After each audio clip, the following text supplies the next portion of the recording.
Ice presents Frozen and Encanto. In one exciting family experience, live in your hometown. Celebrate the power of love in familia in the show everyone will be talking about. Coming to Casey's Center November 27th through 30th. Tickets on sale now. Visit DisneyOnIce.com today. Jake Brend and Derek Duke break down everything you need to know throughout the Big 12. This is Bigger Than 12, presented by WealthCharter Retirement Planning and Tax. From the Channel Seed Studios, this is Bigger Than 12 on Iowa Everywhere.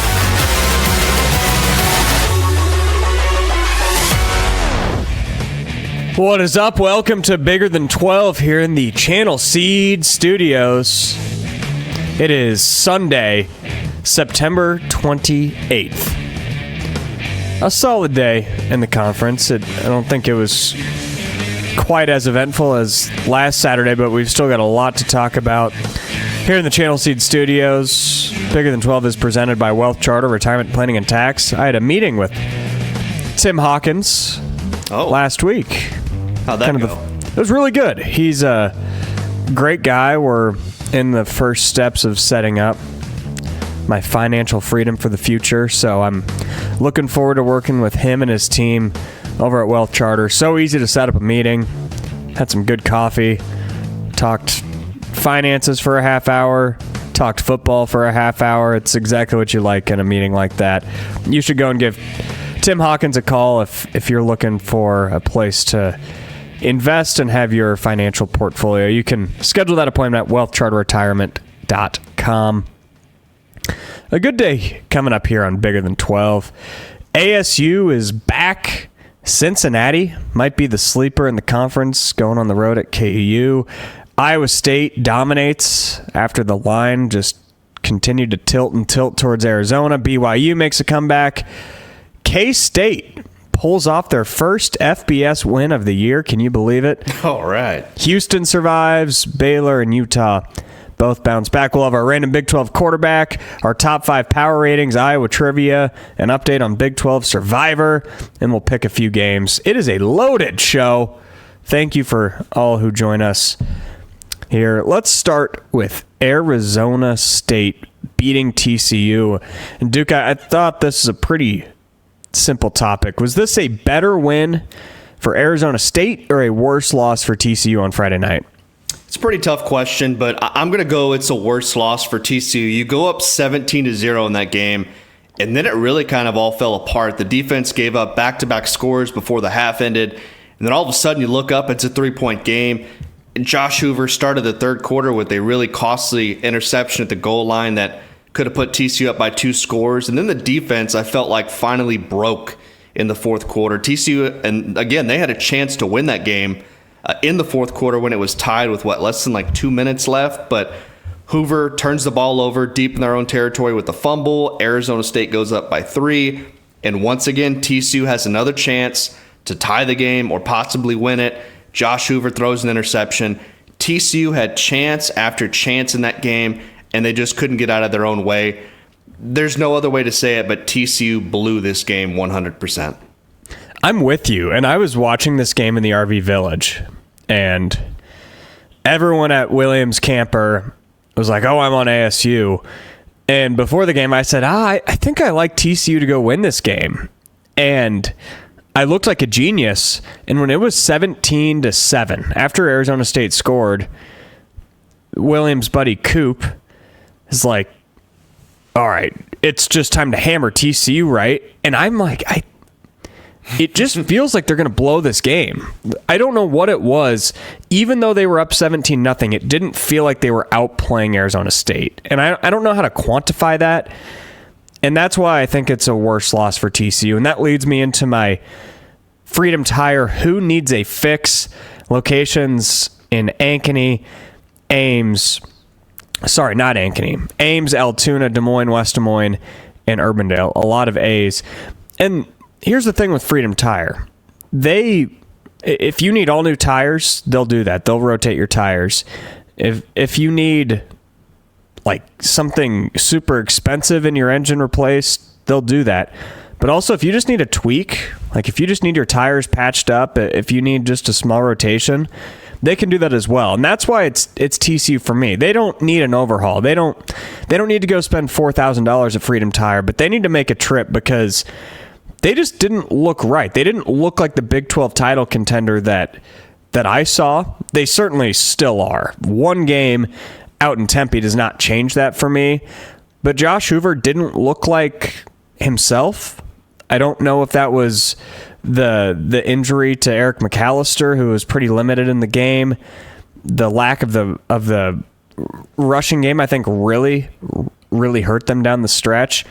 I just think they need to hit up Freedom Tire and get a small change, because they've got Colorado this week, and Colorado's playing better. I think that's a game they should still easily win. They'll go to Manhattan, and then they get Baylor. Like that's a pretty tough 3-game stretch, and they're going to need the Josh Hoover that we saw against SMU, against North Carolina, if they want to stay in this Big 12 title contention, because as we know, 2 losses is the max, and 2 losses doesn't even guarantee you a trip to Dallas. And they've got a really, really tough schedule ahead, and I think that game Friday night is one that might haunt them when they look back on this season as a whole. Yeah, and I think just kind of flipping it over to Arizona State, you have to give your hats off to them. Oh, yeah. Down by 3 possessions, they didn't flinch. Back against the wall, Leavitt leads them to those back-to-back scores, and boom, it's a ball game again. Defense buckles down. They give up 7 points. That's what's crazy to me. They only give up 7 points in the final 3 quarters. And how many times in key situations did they force turnovers? Whether it be at the goal line, late in the game, back-to-back possessions with the fumble, then the interception to seal the deal. So, and of course, you have to give credit to Sam Leavitt. When they needed to score, he found a way. An incredible win for the Sun Devils. They are an extremely well-coached team. They're as tough as nails. What I like about them is nothing phases them, and that's the kind of toughness you need to see out of a championship caliber team. And I know there are probably people out there that thought Arizona State's probably not as good as they were last year, and to that I would say you're dead wrong. Can I draw a comparison between Arizona State football and Houston basketball from last year?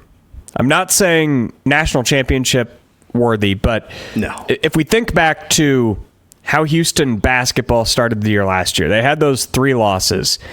And what did I say on this platform?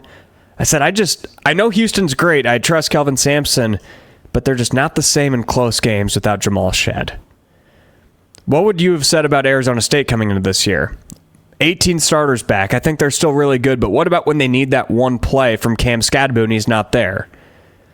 I think so far they've gotten it from Sam Leavitt and Jordan Tyson, who looks like he might be not the number 1 pick, but the first wide receiver drafted in the NFL next year. I think Arizona State, they've righted the wrongs from that Mississippi State game. I think Mississippi State's honestly pretty good. That loss is going to age well. Yep.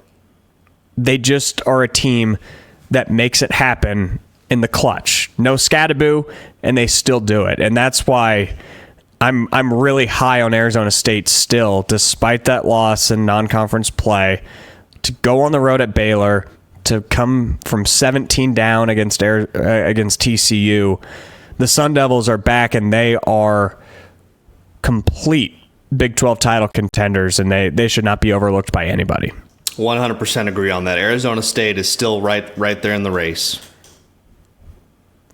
What a win. And what a game. We need a game like that every Friday night. That was amazing. That's one of the best Friday game. Honestly, just one of the best Friday nights that we've had in a long time. Between that game, the FSU Virginia crazy game, Houston Oregon State kept us up late stressing, and that was another good game. So more of that, please. Yeah, I've been a big fan of that. I think I've said that multiple times on this show or through my articles, but the Big 12 has an opportunity to take advantage of Friday nights, whether it be you put a late game out on the West Coast, like, Colorado loves playing at 9, 9:15, 9:30, BYU, Utah, Arizona schools. So there's a lot of opportunities for the Big 12. If they want to put a primetime game in, the state of Texas, Florida, whatever it may be, they can do that. But I like the fact that we have these West Coast schools, these Western schools, where you can put those late games on And that's really the only game on. So if you're watching college football, that's the game you're watching. No, I completely agree. The only problem with it, though, is it keeps you up until 2, 3 in the morning. That's true. And you turn around for Cincinnati at KU at 11 a.m. in Lawrence, and Cincinnati goes on the road and picks up maybe the win of the Scott Satterfield era to date. I don't know how that's debatable. It looked like this game had changed towards Kansas so many different times. And what happened? Brendan Sorsby, time and time again, took over this game and won it for the Bearcats. What a win for Cincinnati. I think you can make a strong argument that this is maybe the best game of the weekend. It felt like a classic Big 12 shootout, and it was I think so, good. too. Starting with Cincinnati, I didn't see that offensive performance coming, and that is why Cincinnati is going to be my refreshing take of the week here by Carbless. Cincinnati's offense is going to keep them in games. After seeing them against Nebraska opening weekend, I thought I was a little worried, but this offense looks a whole lot different from that. They put up over 600 yards against Kansas on the road. Brendan Sorsby, outstanding performance, nearly 400 yards, 2 scores, and then the run game to go along with it, 200 yards on the ground. And what I love to see, even when their tight end Joe Royer went out, Cyrus Allen steps up as the go-to man. Really great day for the Bearcats offense. And if they play like that, they're going to sneak up on some people. Big win for the Bearcats on the road.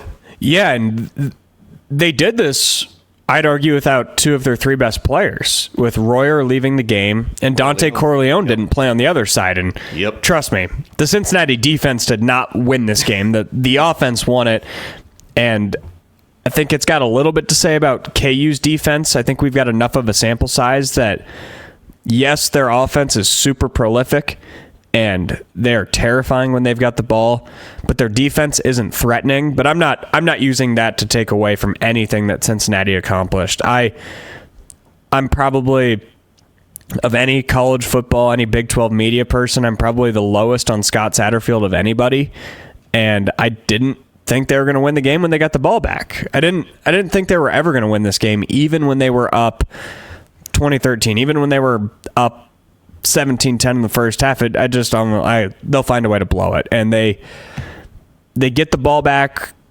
with 1:45 down 3. That is not a spot where I expect a Satterfield coach team, or even, as much as I like Brendan Sorsby, that's not a spot where he thrives, because you've got to use your arm in that spot. And he has clearly taken a massive step forward with his arm. And I gotta tip my cap to Mr. Sorsby. Yeah, last year's Brendan Sorsby does not go on the road, make that kind of drive. He would have thrown an interception. And, it probably was, you're right, the biggest win of the Scott Satterfield era. I love seeing him after the game. He's got his hat on backwards. They're celebrating in the locker room. But, as good as that was, I got to shed some light here on Kansas. Yep. That's going to be my focus for the Freedom Tire, who needs a fix. That defense is bad, plain and simple. I said the same thing against Missouri, and I thought maybe it was a one-off on the road, but it wasn't. This defense gives up over 600 yards, and it wasn't even just through the air. It was on the ground, too. And still, when they needed a stop, they had to get one stop late in that game. They let Cincy march right down the field and score. And I think Kansas can be a dangerous team, but they're going to find themselves in a lot of these shootout type of games this season, and it's going to put a lot of pressure on that offense. And I think the defense, we were probably both worried about it coming into the season, because we know they loaded up with the transfer portal on that side of the ball. And, they've had some good moments, but against Missouri now and against Cincinnati, they've played really, really poor on that side of the ball. Well, I think we were both kind of in the same boat, as KU can compete for a Big 12 championship, but I don't think either of us thought they would. But at the same time, they're one of the top 5 teams in the conference you don't want to play because of what they can do on offense. They can go hang 40 any night on anybody. It would not shock me whatsoever if they went into Texas Tech and scored 40 points. Like that, just because they're that hard to guard. Again, I don't think that'll happen.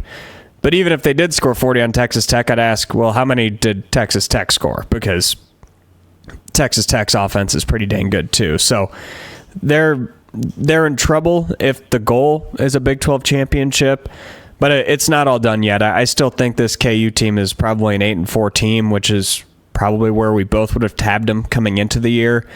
It's just, if you're a KU fan, you're sick. You're sick to your stomach thinking, what if this defense could just be like a C+ or a B-? How far could they go? Because right now they're not in that ballpark.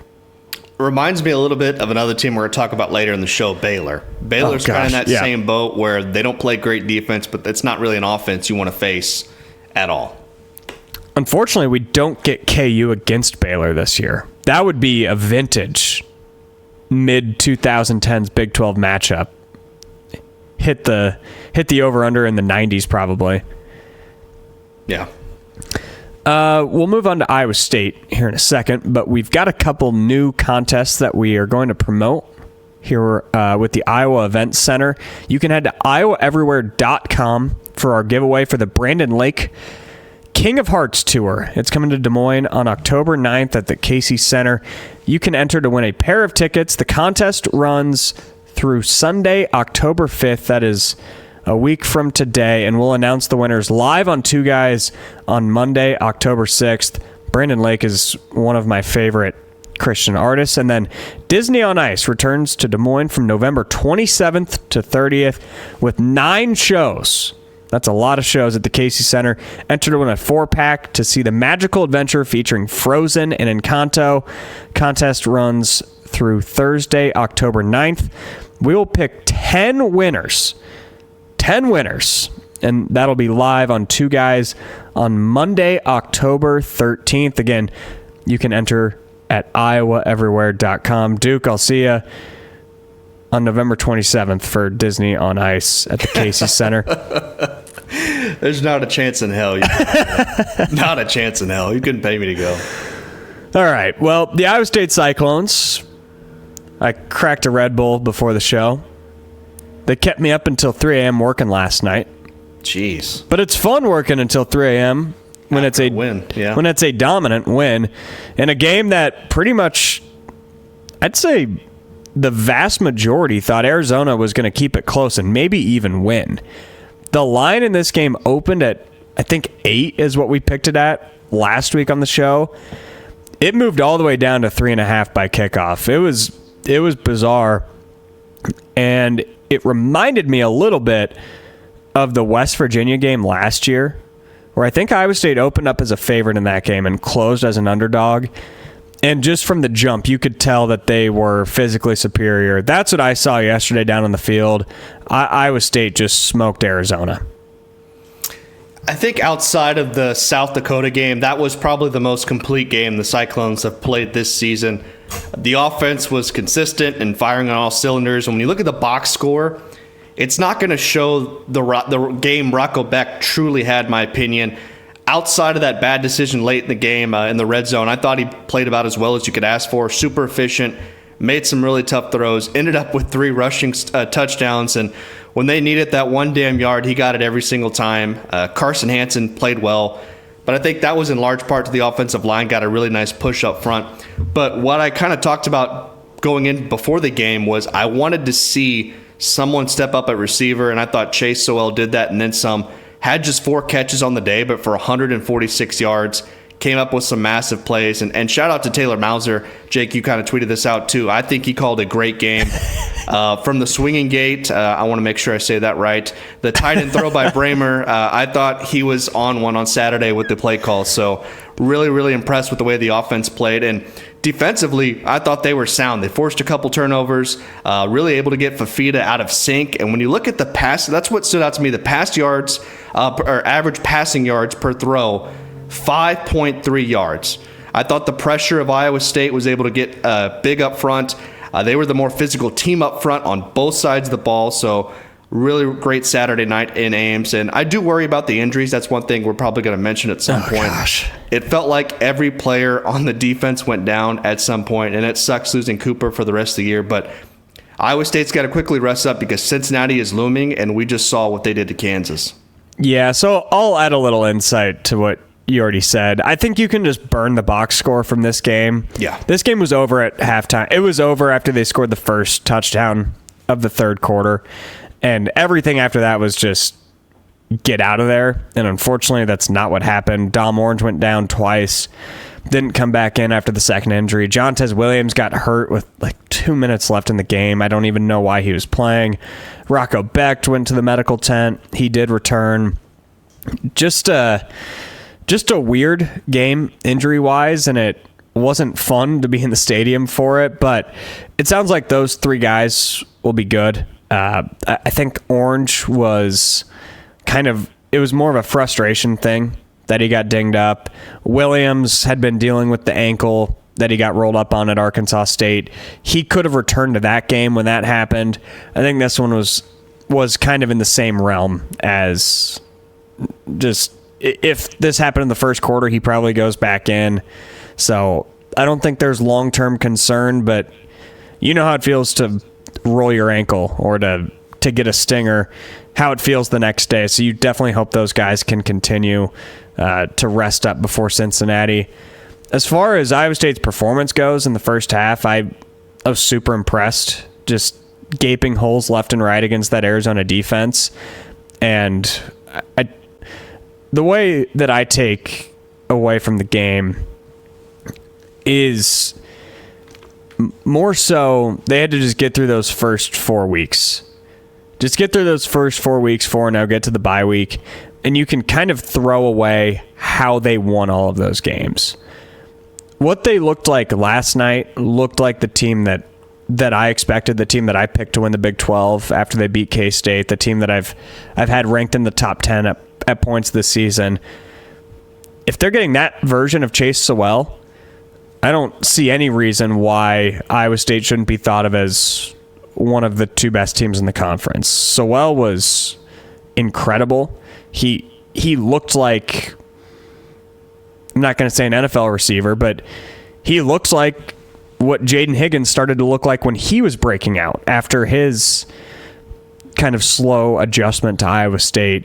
If you're getting that Sewell, and I know Townsend had been coming on a little bit before the bye, throw that in with Eskelson and the tight ends and how Carson Hansen's running the ball, and Rocco Becht playing as, I think, easily the best quarterback in the conference. I just think the vibes are really high for Iowa State if you throw the injuries aside.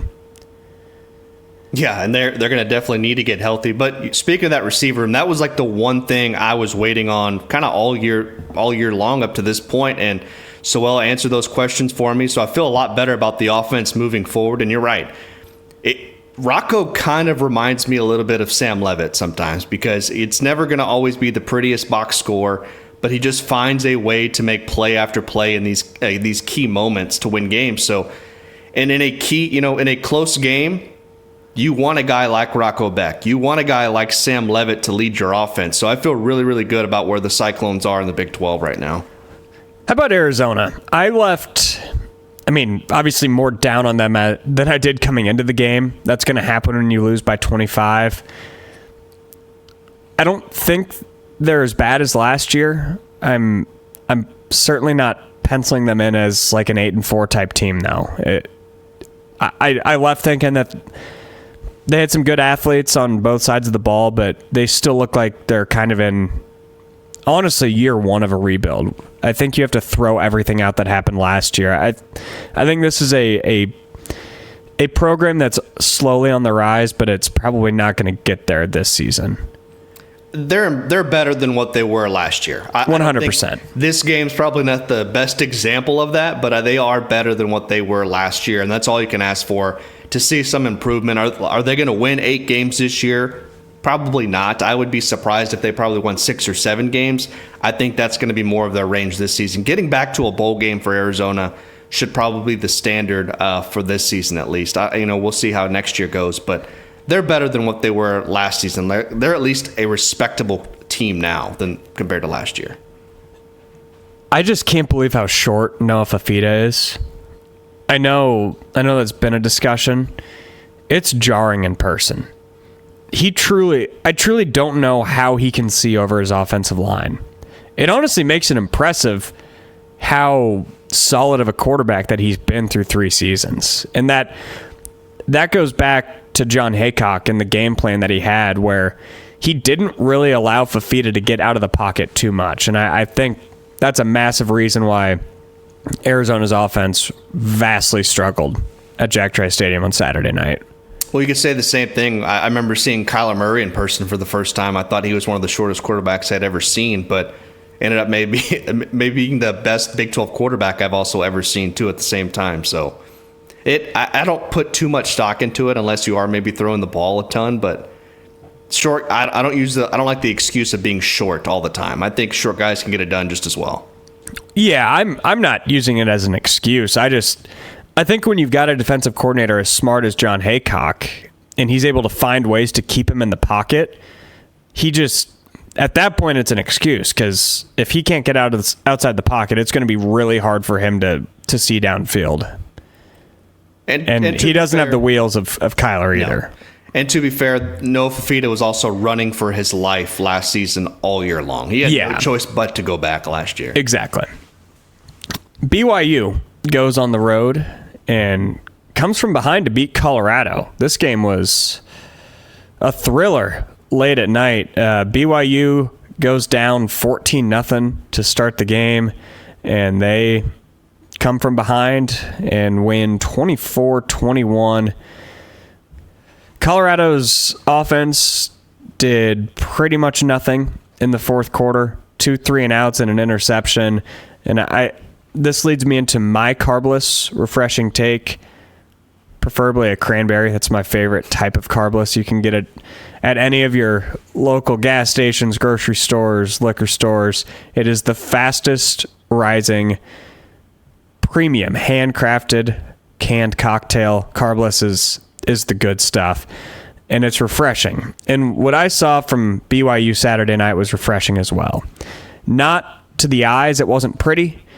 It wasn't the best performance you'll ever see, but they look like the BYU Cougars of last year, where just have the game close and let your defense go win the game. And admittedly, I was super low on BYU this year. I picked them 13th.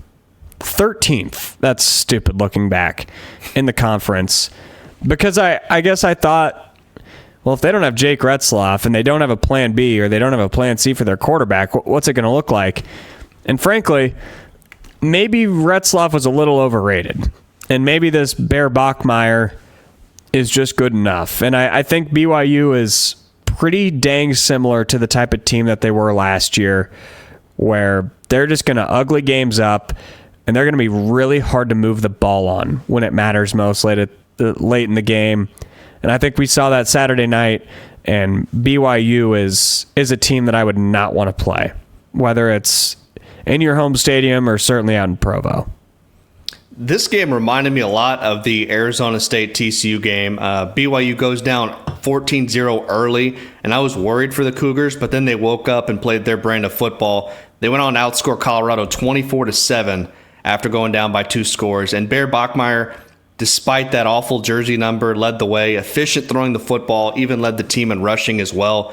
He made it happen for BYU. And when they didn't have a whole lot of success on third down, he was still able to put the ball in play, I guess, on first and second down to put them in good field position. But I'll say this, defensively, BYU, they just locked in. They shut Colorado down for 3 quarters straight after giving up 2 touchdowns. So really impressed with BYU here. I wasn't surprised that they won. In fact, I think both of us picked them to cover. Yeah, and we both lost that one. Yeah, well, to cover in that game. So we were confident BYU was going to win the game. Maybe not our bet, but and for Colorado, I think what a dud finish. I don't think you can blame the defense for that one at all. The offense just did next to nothing for 3 quarters. I thought Caden Salter would provide more of a spark, and I think he ended up being more of a problem for the Buffs, but which is not good, because I thought Colorado actually did a decent job running the football, but they just did not have the passing attack to complement the run game, and that's on Salter. I mean, he missed a bunch of throws, made some really poor decisions, and even Colorado, much like TCU, they had a chance to win the game late, and he made another poor throw. So for Colorado, I don't know where they're going to go from here. I don't know if they're going to start Salter again, but I think they have some serious issues offensively. And I worry about just the quitting factor. how hard is it to keep going out there when you've got all these transfers? We saw it Deion's first year. You go and get the great win against TCU week 1. You pick up another win over Colorado State, and it all falls apart. I like Coach Prime. I'm not dissing on him in that way at all. But rosters like this, rosters like Florida State last year, that can fall apart quickly at any moment. You lose a game to BYU that you absolutely should have won. You get up 14-0 against a team that, frankly, is not great or shouldn't be great at coming from behind based off of play style, and you blow the game.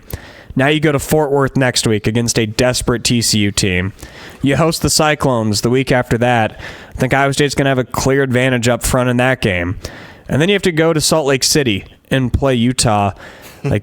This could get ugly for Colorado fast if Caden Salter doesn't turn it around. I think that's truly what it comes down to. I don't think they're magically going to be able to run the ball extremely well overnight.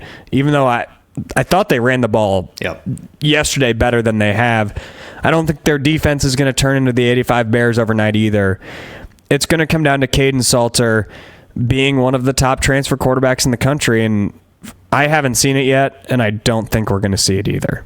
Every game you just mentioned there, there's no way I could give Colorado a chance in any one of those games. Maybe a chance, but there's no way in hell I would pick Colorado to win any of those games you just mentioned. This team's going to be lucky to make a bowl game. Yeah, I mean, if they drop those next 3, they'd be 2-6. Yeah, they're not and have to win out. So they wouldn't win out. They're going to have to surprise some people in one of those 3 games, and I think that'll be a tricky spot for Iowa State when they go out there. Being in Boulder, the altitude, coming off of a road game against Cincinnati, a bye on the other side. Again, I would still pick the Cyclones. Colorado's got some stuff to figure out. Kansas State picks up their first FBS win of the year. Congratulations, Coach Kleiman, Avery Johnson. Massive win over Middle Florida at Bill Snyder Family Stadium on Saturday. Their defense, actually, I sent a text to my K-State buddy. The defense is actually really impressing me right now. And then 5 seconds later, they gave up a 75-yard touchdown. Still, all in all, this is an important win for K-State.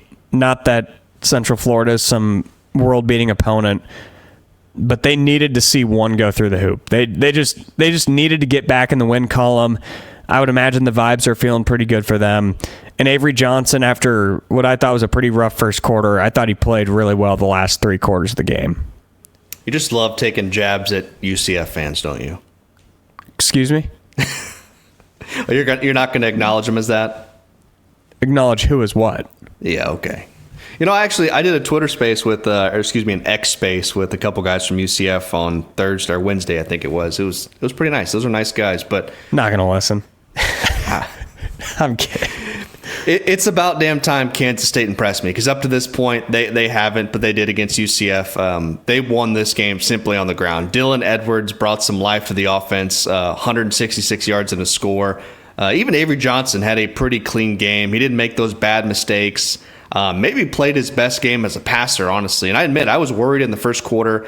I wasn't sure what the offense was doing. I don't think the offensive coordinator, Matt Wells, knew either. But they figured it out, and they figured out they needed to run the football, and that's what they did. I mean, rushing for, 270 yards against a pretty respectable UCF defense. That was pretty good. So this was a very much needed win for the Cats. Flipping it over to UCF, they just couldn't stop the run. The offense was so inconsistent. I felt bad because Taven Jackson got hurt. At one point, he was in a sling. I can't believe he came back in. Yeah, he was in a sling on the sidelines and then came back. So that was I'm tough as nails, the kid. I respect that, but don't know if he should have went back in the game. But UCF did make a big play here and there, but they just weren't consistent. Taven Jackson is growing on me. One, just the toughness. His stat line on Saturday isn't anything to die for. Again, I think Central Florida is better than I give him credit for. Before this year, I probably would have picked this game as a 30-point win for K-State. Does that say more about K-State not being as good or UCF being better? Either way, I don't think they're bottom of the barrel in the conference. But it's important. What'd you say? What? They're not the bottom of the barrel of the conference? No. Oh. Huh. Yet. Oh, okay. Yet. Again, an important win for K-State. They needed some positive juice, and they got it, and they've got a pretty big game against Baylor coming up on Saturday. They're in a spot where it's weird, but they are not completely dead when it comes to the Big 12 title race. It's not likely, but like they've had 2 bad losses this season, but they were non-conference losses. So there is an opportunity for them if they go on the road and beat Baylor, which we all know it's possible to beat Dave Aranda when he's expected to win. If you can do that, then you've got some positive momentum. But again, they've got a tough schedule. I'm not saying that they're going to turn the corner, but maybe they've just got enough momentum to pick up a key win or two this season. Let me just say this. It would be bad, and I don't mean this to disrespect Kansas State fans, but it would be really bad if Kansas State just like ran the table and won the Big 12. Oh, yeah, that would be awful. The perception of this conference would be 10 feet in the ground. It would be so bad if they did that because they have some terrible losses. Yeah, it ain't happening either. Before we get into Houston, Arkansas has fired Sam Pittman. Not really Big 12 related, but Pittman becomes the 4th Power 5 coach fired this season, and it is September 28th. Well, I mean, they just got curb stomped by Notre Dame. I mean, they didn't even show any life in that game at all. Oh, yeah, he deserved to get fired. It's just crazy the state of college football we're in right now that 4 guys have been fired before the leaves have even turned orange. It's crazy. The week before, they lost to Memphis, right? Yep. So and it's sad because I think Arkansas can be a good program. They got all that Walmart money, but I don't know. They got to find the right guy for the job. They need to find somebody offensively that can get themselves together. I don't know. They need to find their Willie Fritz because Willie Fritz, what a disaster of a start for them out in Corvallis against an 0-4 at the time Oregon State team. But what do the Cougs do? They just keep fighting, and they just keep fighting. And Connor Wigman, not the prettiest game, but he makes plays down the stretch. Tanner Kozile, one of the best tight ends in the country, makes plays down the stretch. And the Houston Cougars survive a disaster in a game that I agree with Rob Gray from Cyclone Fanatic was very similar to Iowa State's game at Arkansas State. You just get out of there with a win, and the Cougs are 4-0 for the first time since 2016.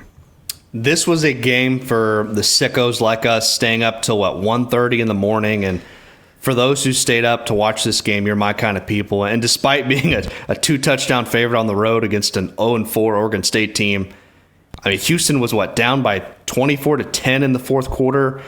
The offense just couldn't get anything going. I saw this stat here, which I thought was really interesting in the second half. They gained, in their first 4 drives the second half, they had 5 total yards. Wow. Before Wegman led the Cougars to back-to-back scoring drives to tie the game. And then, when Houston punched the ball back to Oregon State, I was worried.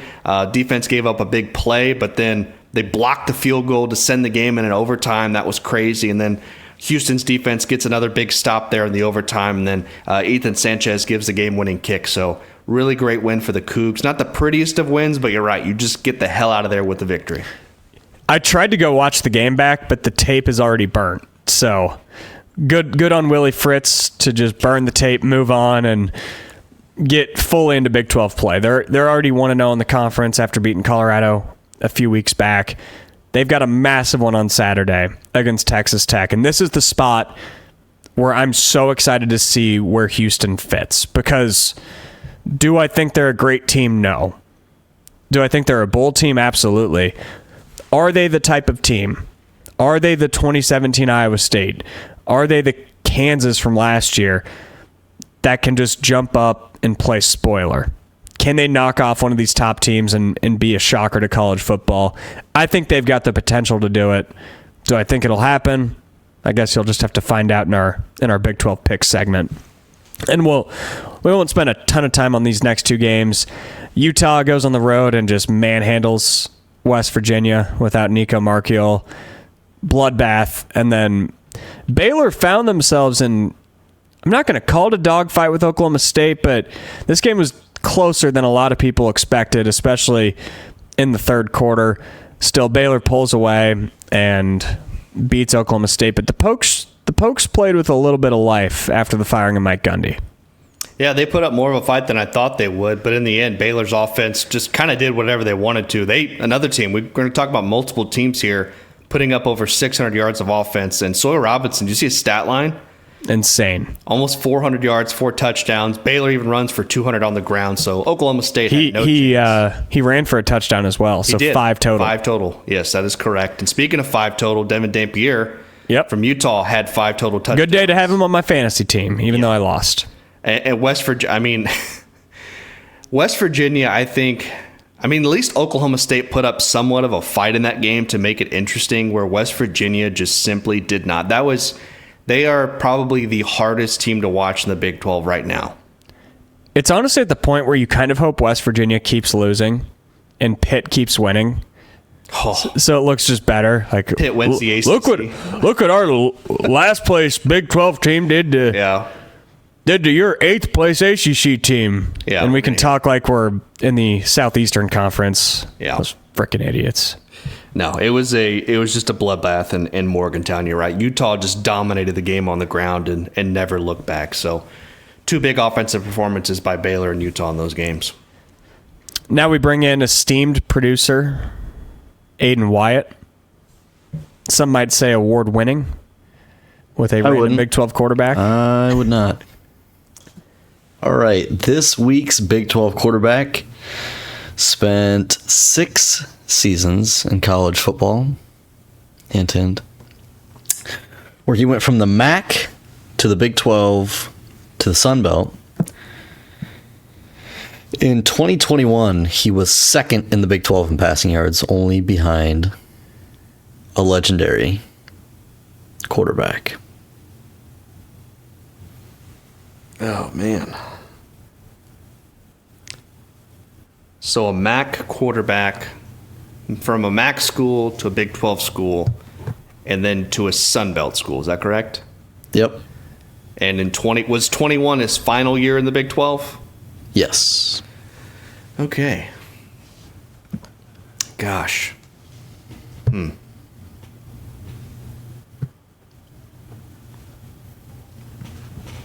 Silence is good for podcasting. Yeah, I'm great radio here, folks. I'm trying to think here. I'm really trying to think here. I don't think it's not a school in Texas. I don't think it's not a Texas school. Is it? Aiden's looking at me like it is here. God,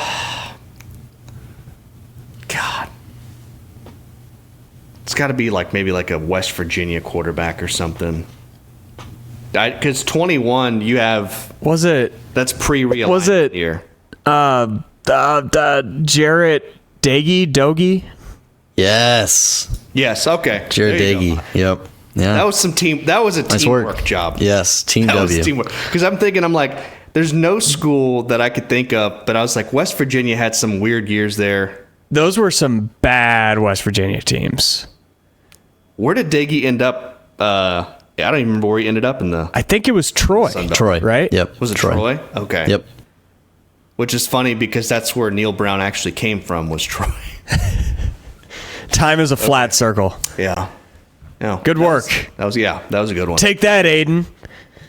Give us worse hints next time. All right. I'm joking.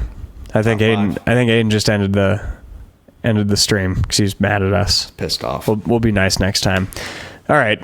Now we have our Big 12 top 5 power ratings presented by Whiskey River. And if you think our power ratings are a good time, if you think listening to them are, just wait until you go to Whiskey River. That's a good time. Looking for a good time? Thought so. Whiskey River is just the place. We've got the booze, the food, the vibe, and the amazing rooftop patio. The only thing missing is you. Whiskey River. Whiskey River locations in Ankeny and Ames. Cold beer, great burgers, good service, a lot of TVs. My favorite Major League Baseball team, the Chicago Cubs of the North Side, are playing in the playoffs this week. Aiden, want to go to Whiskey River one of those Tuesday, Wednesday, Thursday, watch the game? Yeah, we Share need to a nice find out a burger? game time for that. I think they're all going to be during the day. There you go. Is what I remembered. So, Derek, I'm you're looking invited for a great time. You're invited to come watch the Astros if you'd like, but I'm sure they'll have the Cubs on. We're not going to talk about the Astros right now. Whiskey River, great time up in Ankeny and Ames, and they present our Big 12 top 5 power ratings. Duke, you want to go first? Yeah, I'll go first here. Aiden, if you want to put up my top 5 here, I got Texas Tech at number 1, even coming off a bye. Still got probably the best win in the conference over Utah on the road there. Iowa State, after what they did to Arizona, just manhandled Arizona. I'm probably putting them at number 2 here. Arizona State, still one of the top teams in the Big 12. If you wanted to flip Arizona State and Iowa State, I wouldn't have much of an issue there. I think the Sun Devils are still one of the best teams in the conference. BYU, I think, jumps up a spot for me after their win against Colorado on the road. Boulder's not an easy place to play, even when Colorado's not great. So I was really impressed with the way the Cougars handled themselves on the road. This one's probably more hot takey, I guess you would say. TCU at 5. I felt like TCU could have easily won that game in Tempe, and I probably would have bumped Arizona State down to number 5. And you could maybe make an argument for like Cincinnati or somebody else at number 5. But I think the Horned Frogs, despite the loss, are still one of the top 5 teams in the conference. So I had pretty much the exact same top 5, but I sub out TCU for Cincinnati. And I think for me, when we're doing power rankings, it's more so what have you done for me lately? And if these teams are playing on a neutral field, I'm taking TCU, no question. But I think Cincinnati had maybe the most improbable Big 12 win of the season so far. And with how they looked on offense, we know what they're capable of on defense. I think that's enough for them to earn a spot in my top 5.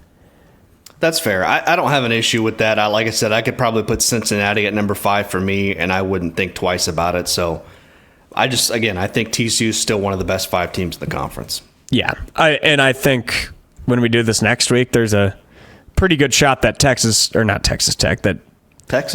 Christian is back in the top 5. So you're just against calling schools what their initials are. You're not going to just say TC. You have to say Texas Christian. No, in full transparency, I was looking at the top of my graphic on accident and said Texas Tech when I meant to say TCU. I got you. All right, we now welcome Aiden Wyatt back in again. It's the Aiden Wyatt Show. No awards. With a side of bigger than 12 for the Iowa trivia question. Ladies and gentlemen, the world's largest popcorn ball resides in Sac City, Iowa. Oh, dang. I thought the question was going to be, where does it reside? Nope. Sac City. Oh, I just messed that up. Hopefully you guys didn't see that.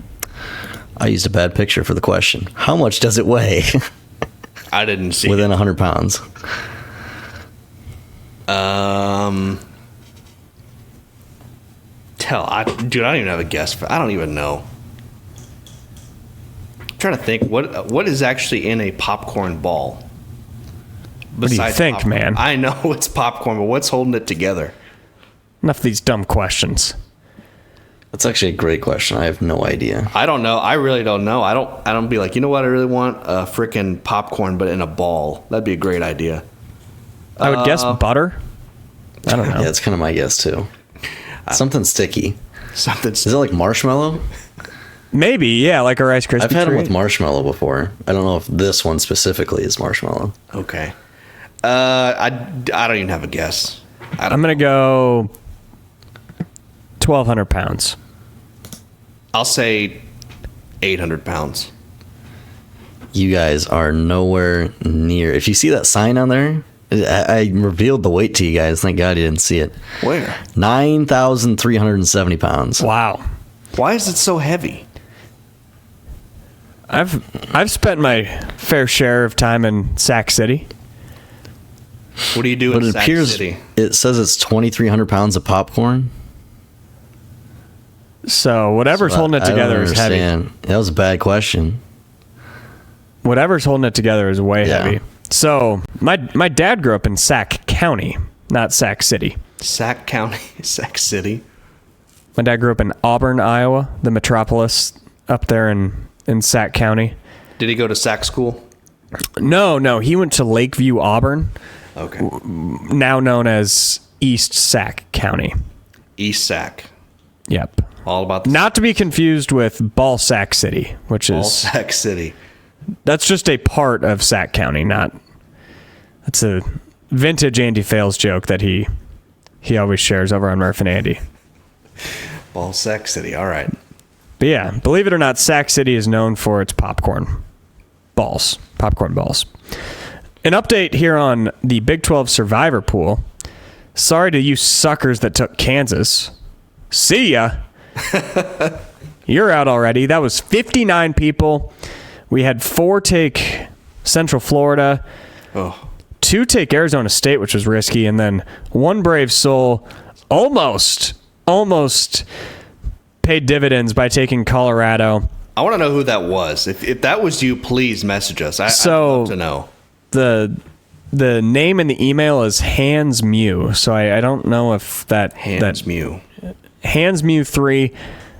Heck, if you reach out, we might even consider giving you a redemption for picking Colorado. Not for sure, but so that leaves 209 people remaining. I'm going to send out a Google form to all of the emails that are still in it. So be on the lookout from Iowa everywhere on your email that you gave us for week 1. Please have that to us by Thursday at noon. I'll be sure to send that out either Sunday night, Monday morning. We'll see how long it takes me. Fun week though. A lot of people were on Baylor. Almost half the pool was on Baylor, and now we cut out 65 people just in 1 week. It's gonna be fun to see who survives. Now we close with some game picks. Last week, I gotta pull it up. I believe Derek won.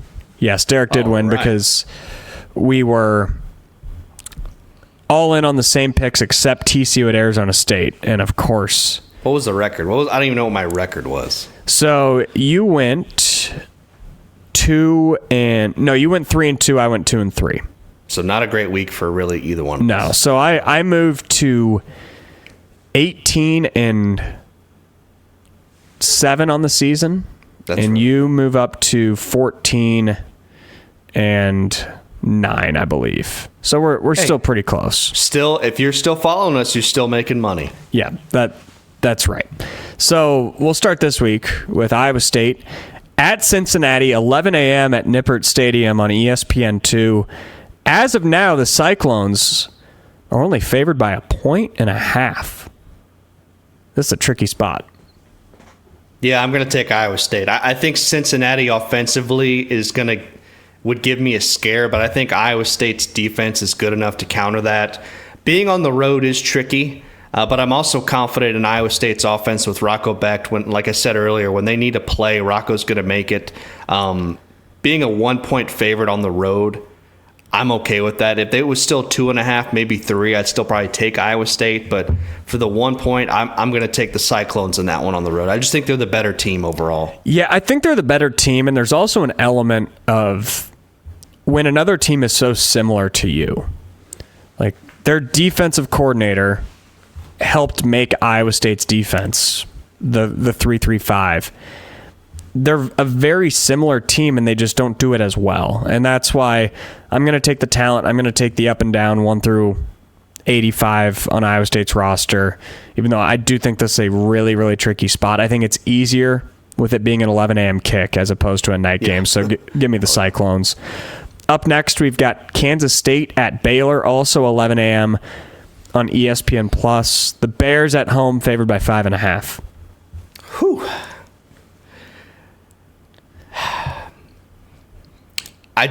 We talked about it. I just don't trust Baylor when they're a favorite like that, even at home. Dave Aranda, his teams don't play well at home, these big kind of games. I think Baylor's going to win this game. However, I think Kansas State's going to cover. What worries me about Baylor is their inability to stop the run, and I know Dylan Edwards and that Kansas State offense is going to be running right at them. They're going to keep the game close, so I'm going to take Kansas State to cover that game. I think I'm going to go Baylor. I talked myself into it. I like your reasoning, and I'm truly 50-50 on this. I think this is a close game that Baylor finds a way to backdoor cover, and their offensive weapons proved to be too much for a brutal Kansas State secondary. Give me the Bears at home for not a signature win, but a very, very important win. Up next, 6 o'clock on ESPN. Texas Tech, the top-ranked Big 12 team, goes to Houston as 10.5-point road favorites. Whew. God. One thing I'll say, I'm glad that game's in Houston. Houston's had just kind of a lackluster crowd over the years, so I think this game's got to be a sellout for Houston, right? It's got to be. Yeah, it's not that big of a stadium. You got to sell it out. You got to sell that game out, so that will be nice. Is there any bad blood between Tech and Houston football fans? I know they go at it in basketball. Basketball would be much better rivalry there. Football, unless you're going back to the Southwest Conference days, maybe, but I don't think that was much of a rivalry. I don't know, but I got to go with Texas Tech. I think they're a machine. They got a week off. Houston coming back from the West Coast. I got to go Texas Tech here. I think so too. Tech. Not only are they a machine, they're a team that's on a mission. They want to prove something. They're sick of all the talk all offseason. If they were coming off of the Utah game, I wouldn't feel as good about it. But having the bye to reset, I like Houston. We're both Willie Fritz guys. But I think the talent deficit is going to show up in this one in a big way. Tech might win this game by 20. And if Houston covers, that just shows how far Houston's come along this year. So I would have a whole lot of respect for Houston if they're able to cover this one. Colorado at TCU. That's 6:30 on Fox. The Horned Frogs are favored by 14.5 at home. Oh, gosh. TCU's going to win this game. 14.5, though. That is a lot. That hook is scary, too. If it was 13.5 or 14, I feel a little bit better about it. Coming off a loss, I'll give the edge to TCU. Colorado's coming off a loss too, but I don't know. I just don't feel good about their quarterback situation at all. I know TCU's offense can light up anybody. I think I'll take TCU, but I don't feel good about that pick at all. I'll go against you. I'll take Colorado. This game will never be in doubt for TCU. No. But if Colorado has any sense of pride, they got to show up too. And I think this is probably a pretty high scoring game. I'm thinking like 44-31, something like that. But I think Vegas is going to be right about this game. I think it's going to be right in that 14-17 range, and it could just come down to a garbage time field goal. So I would, if you feel like you need to bet the Big 12, this is probably the game I would stay away from. Oh, 100%. Yeah. But it also could be this next game because Kansas goes on the road to Florida Central. 6:30 p.m. ESPN2. The Jayhawks only favored by 3.5. This is a trap. Whew. This game, we're recording this. It is 1 p.m. right now. By the time you're listening to this, it could be 4 o'clock. KU could be favored by 6. Like, everybody's going to be on the Jayhawks in this one, and that's kind of scary. 3, would you say 3.5 or 3? 3.5. I think with that line right now, I would have to go Kansas. Same. I don't see the argument for Central Florida, despite the fact that they're at home. If it was 10, I'd say UCF. Yeah, But 100%. But with that's three- a full touchdown difference. Yeah. I'm with you. I think you got to go Kansas, and it's a trap. We're probably going to be wrong. Just the interesting thing, just off the top of my head here, I don't like writing notes for picks because I want to keep them authentic as I can, but UCF's going to run the ball. They're going to try to control the game on the ground. Kansas has not been great when it comes to stopping the run. We just talked about their problems defensively earlier. So UCF's going to try to control the clock and wind this thing down. But I just don't know if UCF's offense is going to be able to take advantage of a bad Kansas defense more than the other way around. So that's why I think Kansas in the 3.5 spread is, I feel like you got to take Kansas there. I'm with you, and I'm a big Lance Leipold guy, and he is, I'm sure, fuming right now with how that game went down.